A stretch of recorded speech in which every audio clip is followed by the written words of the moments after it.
Career कट्टा, युवकांच्या सर्वांगीण विकासासाठी. 365 दिवसांच्या शिवसंकल्प व्याख्यानमाले आजचा 141वा भाग, आर्थिक साक्षरता आणि गुंतवणूक यामधला आजचा आपण विषय बघणार आहोत, बजेटिंग आणि पैशाबद्दलचे मानसिक गैरसमज. मित्रांनो, आपण दररोज ज्याच्याशी संबंधित आहोत तो एक विषय आपण बघणार आहोत, तो म्हणजे अर्थकारण किंवा पैसा. आणि या पैशाविषयीची काही वाक्य आपण या ठिकाणी बऱ्याच वेळेला ऐकलेले असतात. त्यातलं एक वाक्य जे तुमच्या घरामध्ये आजूबाजूला तुम्ही कुठेतरी ऐकलं असेल, ते वाक्य असं की आयुष्यामध्ये आम्ही पैसा कमवला नाही पण माणसं भरपूर कमवली. लक्षात, किंवा पैसा कमवला नाही परंतु आपण या ठिकाणी इज्जत भरपूर कमवली, असं वाक्य ऐकतो. किंवा बऱ्याच वेळा म्हणतो की उद्योजक सगळे चोर असतात, ते लोकांना लुबाडून या ठिकाणी पैसे मिळवतात.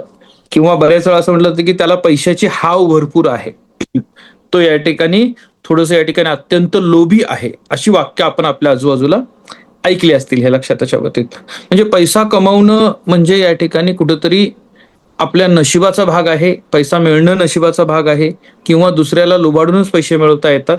अशा पद्धतीचे जे काही विचार आपल्याकडे येत असतात, आपण आजूबाजूला ऐकत असतो, त्याचा नेमका काय परिणाम होतो ते जाणून घेण्याचं आजचं आपलं सत्र आहे. लक्षात घ्या. आणि सगळ्यात महत्वाचं की आपल्याला काही फायनान्शियल संकल्पना ज्या आहेत त्या समजायला पाहिजेत. म्हणजे कोणत्या संकल्पना, की जिथं आपण म्हणतोय की आपण नेहमी पगार आल्यानंतर किंवा उत्पन्न आल्यानंतर त्याच्यातून पहिल्यांदा खर्च करतो, खर्च केल्यानंतर जी काय रक्कम राहील ती बचत करतो. हा जो प्रकार आहे याच्यापेक्षा आपल्याला या ठिकाणी 50-30-20 हा जो काय पॅटर्न आहे, 50% तुमच्या उत्पन्नाचा भाग हा तुमच्या नियमित गरजा ज्या आहेत त्याच्यावर खर्च झाला पाहिजे, 20% ही तुमची बचत झाली पाहिजे, आणि 30% तुमच्या हाऊस मौज आणि लक्झरी लाईफसाठी खर्च झाले पाहिजे. हा पॅटर्न आहे. म्हणजे बचत केल्यानंतर उरलेली रक्कम तुम्हाला खर्च करायची आहे. हा साधा गणिताचा नियम जो आहे, का साधं जे काही आर्थिक तुमचं बजेट या ठिकाणी चांगलं होण्यासाठीचा जो नियम आहे तो फॉलो करणं हे गरजेचं आहे. लक्षात घ्या. जास्तीत जास्त आज जी नवीन विद्यार्थी उपस्थित आहे त्यांच्यासाठी मॅक्झिमम विद्यार्थ्यांनी त्यांचा व्हिडिओ ऑन ठेवण्याचा प्रयत्न करा. लक्षात घ्या. त्याच्यामध्ये त्याचं मॉनिटरिंग देखील या ठिकाणी टीम आपली करत आहे. लक्षात घ्या. आता काही प्रश्न एक लक्षात घ्या की आपल्याकडं पगार वाढत जातो, खर्च वाढतात, पण बचत तेवढीच राहते. आता तुम्ही म्हणाल सर याचा आमचा काही संबंध नाही, आमच्या आई वडील आमच्यासाठी काम करतायत आणि या ठिकाणी आजपर्यंत आम्ही या गोष्टीला लक्ष दिलंच नाही. पण मित्रांनो, आत्ताच ही वेळ आहे की ज्यावेळेला तुम्हाला हे समजून घ्यावं लागेल की भविष्यातलं आपलं जे उत्पन्न आहे त्या उत्पन्नाची या ठिकाणी व्यवस्था कशी लावली पाहिजे, ते वाढेल यासाठी कसे प्रयत्न करायला पाहिजेत, हे लक्षात त्याच्या बाबतीत. म्हणजे तुमच्या अकाउंटचा बॅलन्स हा तुमचा पैशाबद्दलची मानसिकता सांगतो. म्हणजे तो किती शिल्लक राहतोय, कशा पद्धतीने वाढतोय. किंवा बऱ्याच वेळेला बँक मॅनेजर तुमचं या ठिकाणी बँक पासबुक मागत असतो. कशासाठी? त्याला हे नसतं बघायचं किती शिल्लक आहे, त्याला हे बघायचं असतं की तुमच्या खर्चाचं प्रमाण किती आहे. 10 तारखेला पगार झाला आणि 15 तारखेला पगार संपून गेला, आणि मग त्याच्यानंतर वरचे जे 15 दिवस आहेत, 20 दिवस आहेत, हे 20 दिवस तुम्ही इतरांच्याकडून पैसे मागून घेता. इतरांच्याकडून पैसे मागून घेता आणि तुम्ही या ठिकाणी महिना काढत असता, पुन्हा पगार आला की घेतलेले परत देत असता. हे ज्या वेळेला तुमच्या अकाउंटवर रिफ्लेक्ट होत असतं त्यावेळेला तुमच्या फायनान्शियल या ठिकाणी डिसिप्लिनचा अभाव हा सहजपणे कळून येतो. हे लक्षात आहे त्याच्याबद्दल.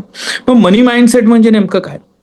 मनी माइंडसेट म्हणजे आपल्या मनामध्ये पैशाबद्दल असणारी विचार, समजुती, भावना यांचा एकत्रित संच. लक्षात घ्या. हे आपण जाणीवपूर्वक नाही पण लहानपणापासून आपल्या घरामध्ये आजूबाजूला बघत आपण शिकत असतो. याचं ट्रेनिंग नाही आहे आपल्याला, हे लक्षात घ्या. हे गृहीत धरलेलं आहे आपण सगळ्या आपल्या समाजाने की हे आपोआप तुम्ही बघून शिकाल. आणि मग त्याचा परिणाम काय होतो की काही चांगल्या संकल्पना बघण्यापेक्षा आजूबाजूला जे चाललेलं आहे त्यातलं बेस्ट निवडण्याचा तुम्ही प्रयत्न करत असता. म्हणजे बचत म्हटलं की आपल्या डोक्यासमोर आता लगेच काय लक्षात येतं की सेव्हिंग अकाउंटमध्ये किंवा एफडी करायची किंवा पोस्टातलं रिकरिंग करायचं. लक्षात. म्हणजे अशा पद्धतीचे विचार का, तर आपल्या आजूबाजूच्या लोकांनी जे केलेलं आहे त्यातलं बेस्ट करण्याचा प्रयत्न आपण करतो. म्हणजे आपल्याकडे बघा संस्कार दिले जातात. कुठले संस्कार दिले जातात? मोठ्यांना उलट बोलायचं नाही, नमस्कार करायचा, नम्रपणे बोलायचं, हे संस्कार दिले जातात. तसं पैशाबद्दलचे संस्कार दिले जातात का? आपल्या एकूण ह्या व्यवस्थेमध्ये तुम्ही आता 18 वर्षापर्यंत झालेला आहात, इथं कधी आपल्याला पैसा वापरायचा कसा, टिकवायचा कसा याच्याविषयी आपल्याला या ठिकाणी बोललं जातं. कशाबद्दल? खर्च जास्त करू नकोस, पैसा कमवायला किती कष्ट येतं तुला माहित नाही, उधळपट्टी करू नकोस, जरा खर्चाला आवर घाला, हे शब्द आपल्याला ऐकायला मिळतात त्याच्यामध्ये. पण त्याचं काय मॅनेजमेंट आहे, त्याची नेमकी सायकॉलॉजी काय आहे, याच्यावर आपण विचार करत नाही. काही वाक्य आपण ऐकलेत बघा आजूबाजूला तुमच्या. कोणतं वाक्य? पैसा हात कमायले, ठीक आहे, किंवा श्रीमंत लोक चोर असतात, ते कसे लुबाडून जातात हे आपल्याला माहित आहे. आपण गरीब आहोत हे आपलं नशीब आहे, किंवा या ठिकाणी जास्त पैसे कमवणं म्हणजे लोभ आहे. ही जी वाक्य तुम्ही आतापर्यंत ऐकलेली आहेत, लहानपणापासून आतापर्यंत, ही वाक्य पुढे जाऊन आपल्या आयुष्यामध्ये खोलवर रुजतात आणि त्याच पद्धतीनं त्याच विचारांना आपण या ठिकाणी वागत असतो. म्हणजे माणूस पैशाचा गुलाम बनतो, पण पैसा कुणाचाही गुलाम नसतो. हे ज्यावेळेला वाक्य आपण ऐकतो त्यावेळेला एक समजून घेतलं पाहिजे, पैसा हा गुलाम बनण्याचं किंवा गुलाम बनवण्याचं साधन नाही आहे, तर पैसा एक साधन आहे की ज्या माध्यमातून तुम्हाला योग्य वापर करायची जर कला निर्माण झाली तर तुम्ही तुमची लाईफ अत्यंत चांगल्या पद्धतीनं जगू शकता, हे लक्षात घ्या. मग या पैशाबद्दलचे 10 मोठे गैरसमज जे आहेत आपल्याकडं, त्याच्यावर पहिल्यांदा आपण फोकस करायचं. त्यातली पहिली गोष्ट म्हणजे पैसा वाईट आहे. तो तटस्थ आहे, लक्षात घ्या. तो चांगला किंवा वाईट नाही, लक्षात घ्या. पैसा कुणाकडे आला आणि त्यांनी त्याचा वापर कसा केला याच्यावर ते अवलंबून असतं. म्हणजे काही लोक शिक्षणासाठी खर्च करतील, काही लोक धार्मिक कामासाठी खर्च करतील, काही लोक या ठिकाणी पैसा रुग्णालय बांधायला खर्च करतील, आणि काही लोक त्यातलेच असे आहेत की पैसा आल्यानंतर या ठिकाणी बॉम्ब बनवण्यासाठी खर्च करतील, अतिरेकी हल्ल्यांसाठी खर्च करतील. म्हणजे पैसा चांगला किंवा वाईट नाही, हे लक्षात घ्या. ज्याच्याकडे आहे त्या वापरकर्त्याचा हेतू हा महत्वाचा असतो. दुसरं, पैसा मिळवण्यासाठी शिक्षण आवश्यक आहे. आता या गोष्टीमध्ये 2 मतं असू शकतात, हे लक्षात घ्या. धीरूभाई अंबानींचं शिक्षण किती होतं? जर तुम्ही ते सर्च केलं तर तुमच्या लक्षात येईल की मिनिमम एज्युकेशनवर धीरूभाई अंबानींनी इतकं मोठं आर्थिक साम्राज्य उभं राहिलं, कारण त्यांच्याकडं आर्थिक शिक्षण, फायनान्शियल एज्युकेशन जे आहे ते त्यांचं फार चांगलं होतं, हे लक्षात घ्या. तिथं आपल्याला या ठिकाणी थोडा विचार करणं गरजेचं आहे. जास्त पगार म्हणजे श्रीमंती, हा देखील एक गैरसमज आहे, लक्षात घ्या. म्हणजे मोठं पॅकेज मिळालेलं आहे, एक्झाम्पल लक्षात घ्या, 1,00,000 रुपये पगार आहे, पण 70,000ची EMI जात आहेत. आणि दुसरी व्यक्ती आहे की त्याला 10,000 रुपयाची 30,000चा पगार आहे, पण तो 30,000 मधनं 10,000 बचत करतोय. या दोन्ही मधला फरक समजून घ्या. त्याच्यामध्ये 30,000 वाला असणारा हा थोडा थोडा या ठिकाणी ग्रो करायला लागलेला आहे. म्हणजे फक्त या ठिकाणी मोठं पॅकेज मिळालं म्हणजे आपण श्रीमंत झालो, समृद्ध झालो असं नाही मित्रांनो, लक्षात घ्या.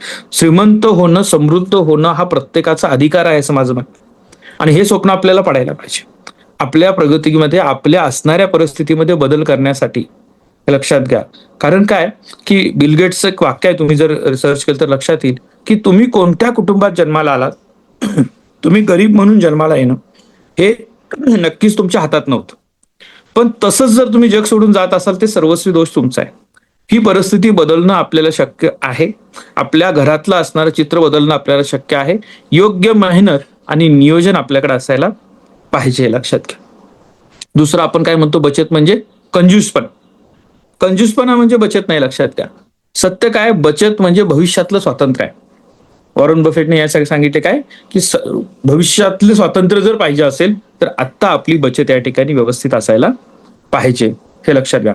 खर्च केल्यानंतर जे उरतं ती बचत नाही, बचत केल्यानंतर तुम्ही खर्च करणं हे गरजेचं आहे, लक्षात घ्या. 5वा गैरसमज काय की गुंतवणूक फक्त श्रीमंत लोकांसाठीच असते.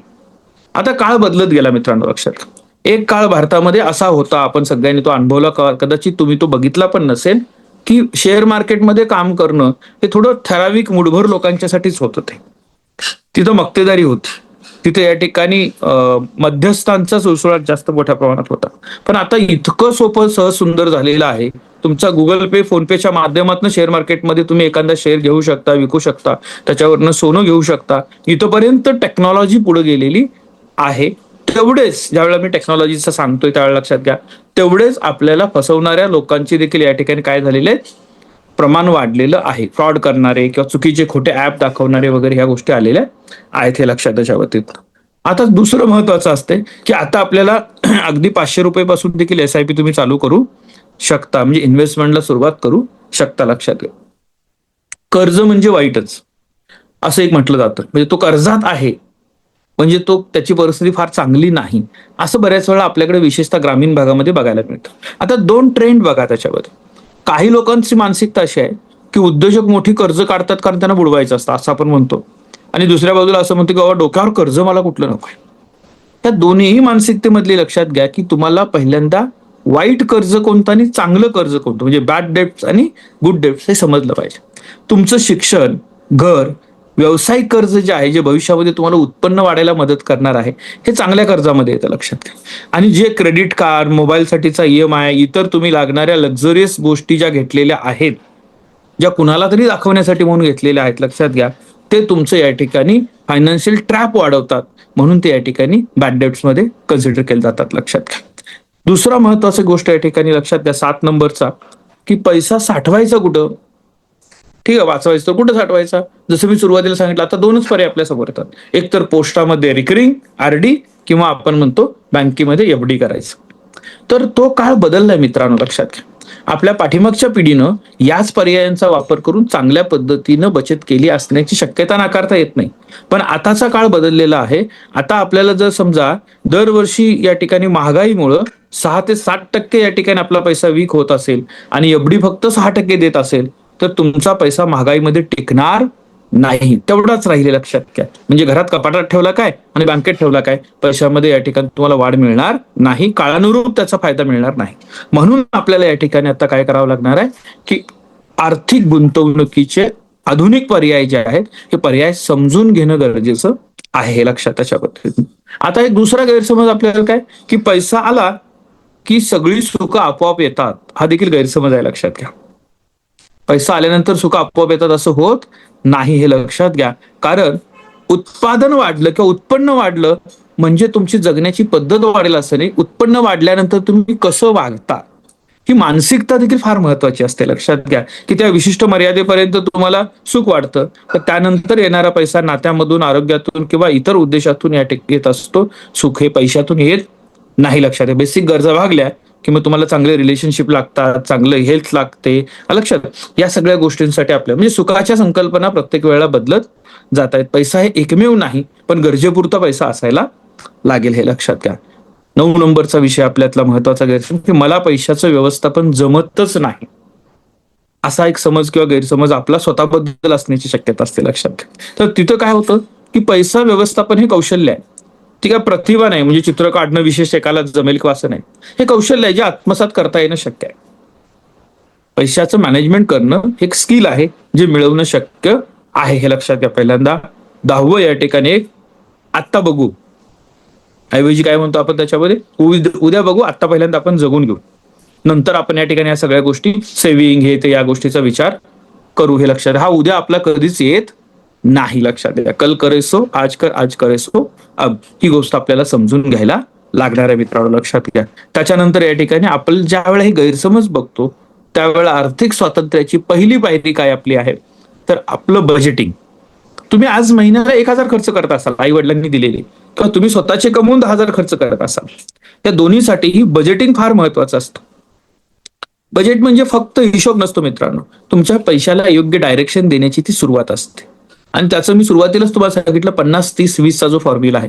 जे काय तुमच्याकडे या ठिकाणी पैसे येत आहेत, मग त्या 50% मध्ये बेसिक गरजा ज्या असतील, आता तुमच्या वडिलांचं जे काही नियोजन चाललेलं असतं, घरचं जे नियोजन चाललेलं आहे, त्याच्यामध्ये 50% खर्च हा तुमच्या गरजांच्यावर होत असतो, ज्याच्यामध्ये घर भाडं असेल, ते वीज बिल असेल, त्यानंतर तुमचं या ठिकाणी प्रवास असेल, गरजेसाठी आवश्यक असणारं, कामासाठी वगैरे सगळं जाणार हा असतो. तुमच्या बाबतीमध्ये तुमच्या या ठिकाणी कॉलेजसाठी जाणारं ट्रॅव्हलिंग असेल, अकॅडमीची एखादी फीज असेल, लक्षात, ऑनलाईन क्लासेस असेल तर मोबाईलचा रिचार्ज असेल, हे तुमचे 50% खर्चामध्ये यायला पाहिजे. त्याच्यानंतर तुम्हाला वाटलं की एखादा सिनेमा बघायला जायचा आहे, आउटिंगला जायचं आहे, हा खर्च उरलेल्या 30% मध्ये. 50% बेसिक गरजा आहे ज्या टाळता येणार नाही, त्याच्यानंतर 30% तुम्ही अशा गोष्टीसाठी की जे तुम्हाला अफोर्डेबल असेल आणि म्हणून तुम्ही हौस मौज करणार असाल त्यासाठी आहे. पण या खर्च करण्याच्या पूर्वी तुम्हाला जे काही 1,000 रुपये दर महिन्याला मिळाले, त्यातली 20% रक्कम तुम्हाला वाचवता यायलाच पाहिजे आतापासून, लक्षात घ्या. 1,000 रुपये मिळतात, त्यातले 20% वाचायची सवय लावा. म्हणजे 1,00,000 रुपये पगार जरी झाला तर त्यातले 20% वाचवण्याचं तुम्हाला अंगवळणी पडेल, हे महत्वाचं असतं. एका रात्रीत हे होत नाही मित्रांनो. उद्यापासून मी सेव्हिंग करायला चालू करणार नाही, तो सवयीचा भाग असतो, हळूहळू लागायला लागतं, त्याची जादू समजायला लागते, ते कसं ग्रो करतं हे समजायला लागतं, आणि मग आपण या ठिकाणी पुढे जात असतो, हे लक्षात. त्याच्या बाबतीतनं सगळ्यात महत्वाचं, उत्पन्नाच्या स्रोताची यादी बनवा. आता तुम्ही म्हणाल सर आम्ही काहीच कमवत नाही, पण भविष्यामध्ये ज्या वेळेला सुरुवात करायला त्याच्या बाबतीतनं, का घरचं जे आत्ताचं बजेट आहे, की आपल्याकडे पैसा कोणकोणत्या मार्गाने येतो, आता मुळातच आई वडील काय म्हणतात, तुम्ही जर आज वडिलांना विचारलं की मला आज असं असं चितोळे सरांनी सांगितलंय, आपण बजेट मांडायचं आहे, तर आपल्या घरात पैसे कसे कसे येतात मला सांगू शकाल का? आता हे वडिलांना आवडत नाही बऱ्याच ठिकाणी, बऱ्याच कुटुंबामध्ये लक्षात घ्या. आईला ते आवडत नाही. ते म्हणतात तुला काय करायचंय, तुला काय कमी पडलंय का सांग. आपल्याकडं इथंच एक या ठिकाणी फार मोठी आडकाठी आपल्या फायनान्शियल स्किलला येते मित्रांनो, लक्षात घ्या. की आपल्याला करायचं काहीच नाही, कमवतायत तेच लक्षात घ्या. पण तुम्हाला जर हे समजलं तर तुमच्याकडून अवास्तव केल्या जाणाऱ्या मागण्या कमी होतील, किंवा तुम्हाला या वेळेला समजेल की मला आता काही ना काहीतरी कमवणं आणि ही घरची परिस्थिती रिटेन करणं किंवा ती वाढवणं हे गरजेचं आहे, हे लक्षात घ्या. त्यामुळे पहिल्यांदा घरामध्ये येणाऱ्या उत्पन्नाचे वेगळे वेगळे मार्ग कोणते आहेत ते लिस्ट डाऊन करा. मग त्याच्यानंतर खर्च, म्हणजे कोणते कोणते कर्जाचे हप्ते आहेत, कोणते या ठिकाणी आपल्याकडे ईएमआय द्यावे लागणार आहेत, कुठलं सावकारी व्याज घेतलेलं आहे आपण, कुठल्या गोष्टीसाठी आता खर्च जास्त चाललेला आहे, हे एका ठिकाणी घ्या. त्याच्यानंतर तुम्हाला कोणत्या गोष्टी टाळताच येणार नाही, म्हणजे आपल्याकडे नातेवाईकांचे असणारे कार्यक्रम किंवा मित्राचा असणारा वाढदिवस, इथं जावंच लागतं या ठिकाणी, सर्वजण आहोत म्हणून चालू आहे लक्षात घ्या. तर मग तिथं काय खर्च करायचा, त्याचं बजेट काय, त्याचा विचार. बऱ्याच वेळा आपण काय करतो की तिथं त्यांनी जेवढं मोठं घेतलं म्हणून आपण तेवढं मोठं घ्यायचं, आपल्या बजेटचा विचार न करता आपण आजूबाजूच्या परिस्थितीला मॅच करण्याचा प्रयत्न करत असतो. आपला बजेट जर आपण या ठिकाणी बघून जायला लागलो तर कदाचित त्याच्याही पेक्षा चांगलं जाऊ शकतो, लक्षात घ्या. मग या खर्चाच्या आणि उत्पन्नाच्या मार्गाची या ठिकाणी एकदा यादी झाली तर पहिलं काय, पे युअर सेल्फ फर्स्ट. म्हणजे काय, तुमच्या स्वतःसाठी पहिल्यांदा पे करा. 1,000 रुपये आलेले आहेत ना, तर त्यातले 20% म्हणजे तुमचे 200 रुपये तुम्हाला या ठिकाणी काय करायचे आहेत, बचतीसाठी, स्वतःसाठी, तुमच्या उद्यासाठीचे म्हणून 200 रुपये तुम्हाला बाजूला काढायचा सवयीचा भाग झाला पाहिजे, हे लक्षात घ्या. काही असू दे पण पहिल्यांदा हे मला करायचं आहे. दुसरं काय, दैनंदिन जे खर्च होत आहेत ना तुमचे, गुगल पे फोन पे मुळे काय झालं, जाईल तिथं पटपट QR कोड स्कॅन करायचे, पैसे कळतच नाही आपल्याला, पटदिशी निघून जातात. लक्षात, कुणाच्या तर मोबाईलला नेटवर्क नसतं, मित्र पार्टीला गेला असता देणार तो असतो, त्याच्या मोबाईल नेटवर्कला तुम्ही म्हणता चल राहू दे मी आता करतो सगळं त्याच्यावरती, ठीक आहे. अशा पद्धतीने जे पटपट खर्च व्हायला लागले ते कळतच नाहीत वर्षभर की माझा जास्त पैसा कुठं खर्च झाला. मोबाईल ऍप्लिकेशन जे बनलेले आहेत प्रीमियर सबस्क्रिप्शन घेण्याचे, ते इतके इझी करून ठेवले आहेत त्यांनी की त्याचे पैसे पडदेशी सहज पे होतात. म्हणजे युनिव्हर्सिटीच्या एक्झामची फीस लवकर पे होत नाही, ऍडमिशनची फीस कॉलेजमध्ये लवकर पे होत नाही, एखाद्या या ठिकाणी तुमचा SIPचा इन्स्टॉलमेंट पे होत नाही. पण या पद्धतीची जर मेक माय ट्रिपवर या ठिकाणी काय बुक करायला गेला, बुक माय शोवर बुक करायला गेला किंवा कुठलं ऍप, ते पडदेशी पे होतात आणि मग त्याचा खर्चाचा हिशोब आपल्याला राहत नाही. म्हणजे तुम्हाला या ठिकाणी काही डिजिटल ऍप वापरावे लागतील की ज्याच्या माध्यमातून तुम्ही खर्चाचे रेकॉर्ड ठेवू शकणार आहात, हे लक्षात त्याच्या पद्धतीनं. सगळ्यात महत्वाचं आहे, दर महिन्याला तुम्ही 500 रुपये खर्च केले असतील मित्रांनो महिन्यामध्ये, काही हरकत नाही, पण त्या 500 रुपयेचा हिशोब लिहा, 1,000 रुपयेचा हिशोब लिहा, आले कुठून, कशासाठी खर्च केले, कुणाचे पैसे मला द्यावे लागणार आहेत जे हात उसने घेतलेले आहेत, हे सगळं तुमच्याकडे लिहिलेलं असायला पाहिजे. हे फार महत्वाचं आहे, लक्षात घ्या. दर महिन्याला हे करायला लागाल ना, 2-4 महिन्यानंतर तुमच्या असं लक्षात येईल की माझा चुकीच्या कामासाठी जाणारा हा खर्च आहे जो मला कमी करावा लागणार आहे. ही तुमची सुरुवात आहे अर्थसाक्षरतेची, लक्षात घ्या. आता हे ज्या वेळेला तुम्ही करताय त्यावेळेला आपल्याला काय करायचं, मासिक आढावा घेत असताना थोडंसं व्यवस्थित सगळं ज्या वेळेला सुरू होते त्यावेळेला एक महत्वाचा भाग, तुम्हाला तुमचा आपत्कालीन निधी ज्याला म्हणतात, लक्षात घ्या, इमर्जन्सी फंड, तो जनरेट करायचा. हा फॅमिली बजेटचा भाग आहे. पर्सनल बजेट, इन्स्टिट्यूशनल बजेट मधला इमर्जन्सी फंड हा अत्यंत महत्वाचा भाग आहे. कोणत्याही पद्धतीचं संकट तुमच्यावर आलं तर त्यातून सर्व्हाइव्ह होण्यासाठी तुमच्याकडं कमीत कमी 6 महिन्याचे तुमचे खर्च चालतील एवढी सेव्हिंग पाहिजे. म्हणजे तुमचा खर्च आता महिन्याचा 1,000 रुपये आहे, तर 6 महिन्यासाठी 6,000 रुपये तुमच्याकडे बचत पाहिजे, जी तुम्हाला कुठल्या कामासाठी वापरायचं नाही हे माहित असलं पाहिजे. लक्षात, इमर्जन्सी म्हणजे इमर्जन्सी, अगदीच तात्कालिक परिस्थिती आली आणि माझा दर महिन्याचा येणारा फ्लो थांबला तर त्या वापरायसाठी ते आहे.